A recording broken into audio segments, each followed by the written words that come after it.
Elimination Chamber 2019 recap. And of course, it would start off with the Cruiserweight 205 Live title, right? Buddy Murphy defending against Akira Tozawa. And it just, the reign, it continues. And he did hit it. He did hit his Senton Bomb. And he tried, I think, I think he might have been a couple of times that he actually attempted it. But, Buddy Murphy kept slipping out. The one time that he did catch him, it was actually pretty nasty. So Buddy Murphy was coming into the ring, right? You got Akira Tozawa. He's like, I'm going to hit you, man. You might have gotten out of the way one too many times, but that's not going to stop me from doing it again. So he caught him right there as he was coming in the ring. But it wasn't that clear land that he had gotten, like when he normally picks up the victory, right? Buddy Murphy still dominated, man. He still went in there. He picked up the win, pinned him 1, 2, 3, and continuing to go all. I think he's going to go all the way to WrestleMania, man. We're going to have to do a Buddy Murphy custom at some point because this reign that he's doing, I think it might be a record breaking, at least, for the 205 Live division. Who would walk out of the Elimination Chamber as the first ever tag team women's champions? That's what this match is all about. All the ones that have begun the backstage heat, Carmella and Naomi, right? You guys didn't hear that? Yeah, it's not good. They were the first ones to get taken out. And that's usually what WWE does, right? You get into trouble, whether it's inside the ring, outside the ring, you're going to get punished. And they got eliminated by the Iconics. And it came down to these. Actually, I got to say, the ones that really dominated, like just they were all over the chamber. I would have to say Nia Jax right there and Tamina. They not only eliminated the Iconics, but also Riot Squad. Once they were taken out, they all just kind of ganged up on them. I mean, Sasha Banks was in there, Bayley. They all just teamed up on them. They did put her through one of those pods, so she got taken out of the equation. And then they all jumped on her. Just climb. They say we got to do this. We want to make sure that we come down to the last two teams. And 1, 2, 3. It was down to right here. Mandy, Rose, Sonia, and then these two, right? Now, the way that it was playing out, I thought we were going to see an epic moment right there off the top of the cell. All four of them were up top. They were about to give her a superplex, but she was fighting it off. And the whole thing that kind of ruined it for these two was they weren't in sync with each other. So she was holding, I think it was Bayley. She was holding her up.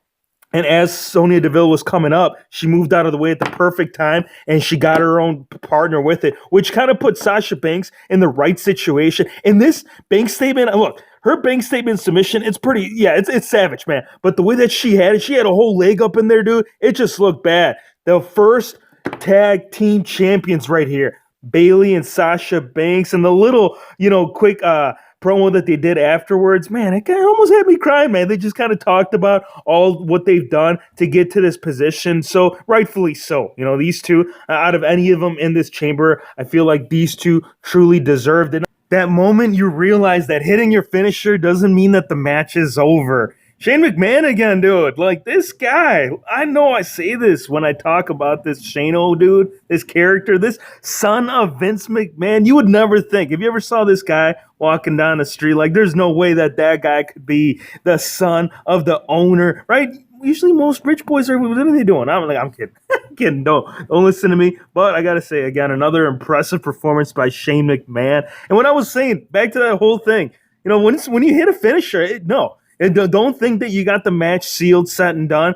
You got the skull-crushing finale. He hit it. He got him. 1, 2. And just when he thought that he had won the match, quick roll-up for your new tag team champions in a surprising turn of events. 2-on-1 doesn't always mean you're going to have the advantage. It was a handicap match against Finn Balor. Lio Rush was teaming up with Bobby Lashley. It was for the IC title. Lio Rush, I thought, gee, look, now I get it. I see why you did what you did at the end of the match. I mean, Lio Rush was the one that cost him this. If it wasn't for Lio, if it had been a one-on-one, maybe he would have had more of a chance. Long story short, he was about to hit his finisher. He was about to get him from the corner, and then Lio Rush, he tagged him from behind. Bobby's like, what are you doing, bro? And right there, he went after him. He wouldn't let him escape, and then he got him, and then he actually did like this diving. He did a suicide dive from inside the ring to the outside and got both of them, threw in Lio Rush. He gave him the coup de grace, and your new IC champion. I didn't think Balor was going to get crowned this early. I thought this feud was going to carry on and maybe like come WrestleMania, he would have been crowned with the demon attire, but WWE, they didn't want to wait. I think they wanted to make up for what they did to us for that Universal Championship. But yes, Finn Balor, your new IC champion. Sonya Blade came to defend Earth's realm. HeroFig, stop it. Hey, dude, I think the attire that she was wearing was more interesting than the match itself. It was a quickie. It was faster than you can say 1, 2, 3. Easy win, right? It's just a match to fill into. Let's point at that little arrow. Where is it? Where's the WrestleMania sign? It's over here. It's standing right over here, right? Pointed at the sign after she had beaten her, made her tap, gave her her finisher. You know who was at ringside, right? We had the Queen. She was at commentary and she came in. She's like, we got to do a little standoff, man. We got to make sure, since we're main eventing WrestleMania, we get this built up. You know who came through the crowd? Bloody Savage, man. Here comes Becky Lynch. First, she came in, right? She came in with crutches. She did get attacked the night before at a house show by, actually, yeah, it was Charlotte. She attacked her at a house show, so she came after her, just started beating her over and over and over and over again. Right there. And she's taking down the backstage area too. That's why you're suspended. And then right here, she's like, hold on, I ain't gonna get you. Get out of here. She started attacking her too. Ronda was even getting it, dude. I mean, security had to come out.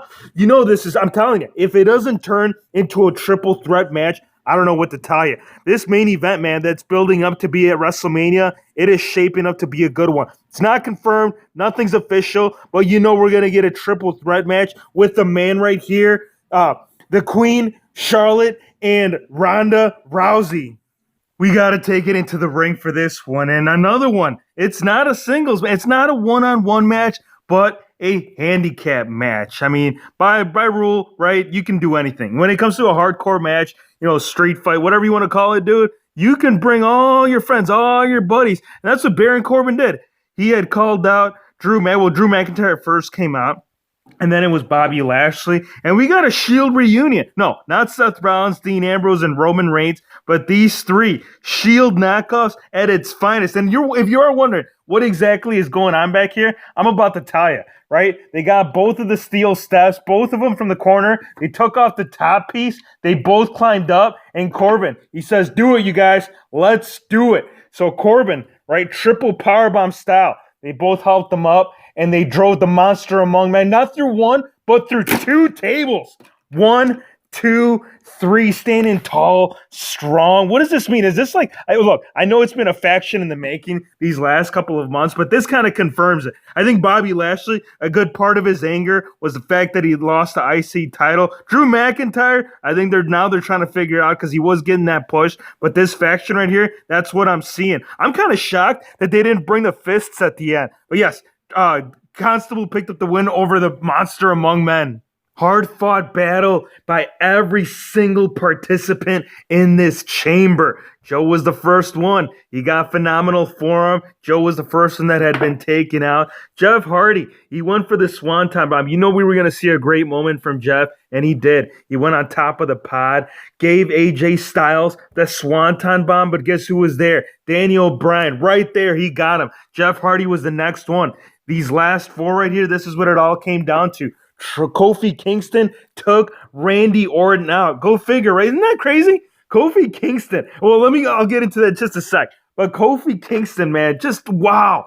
Not just Randy Orton, but AJ Styles. He also got eliminated. And it came down to the last two right here. These two, man, wow, like, oh, this is awesome. That's exactly what the crowd was saying, and that's what this match was, dude. It was awesome.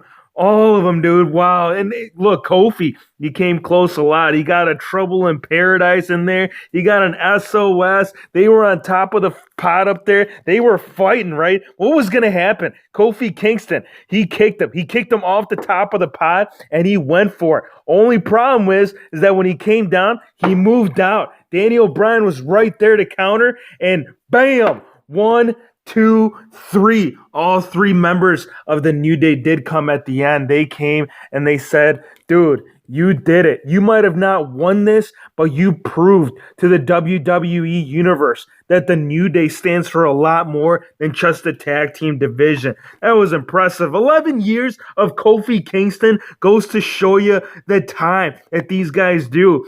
And the overall result was nothing but a great match.